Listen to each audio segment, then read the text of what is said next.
Hi అండి. ఏంటి ఇక్కడ మా సన్నిగా టేస్ట్ చూస్తుంది అనుకున్నారా? ఈ మధ్య ఆమె నా వంటలకి పేర్లు పెట్టడం కూడా నేర్చుకునిందండి. బాగుందా బాలేదని చెప్తుంది. ఫైనల్గా మన రెసిపీ ఏంటంటే పచ్చి అలసందల కూర అనమాట. పచ్చి అలసందలతో మీరేం చేసుకుంటారో కామెంట్ చేయండి. నేనైతే ఇక్కడ పులిహోర చేస్తున్నాను అనమాట. చాలా సింపుల్ అనమాట, ఏం లేదు.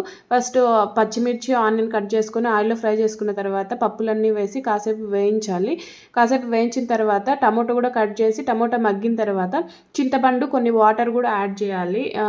పప్పులు ఉడకడానికి సరిపోయేంత వాటర్ వేసుకునేసి తర్వాత కొంచెం పసుపు కూడా యాడ్ చేసి ఫైనల్గా ఉప్పు వేసేస్తే సరిపోతుందండి.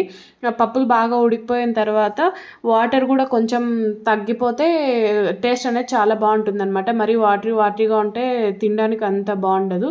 చూడండి, మా పాప టేస్ట్ చూస్తుంది కదా, టేస్ట్ బాగుందంట, ఆమెకి నచ్చిందంట.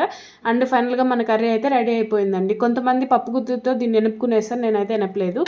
Like and subscribe.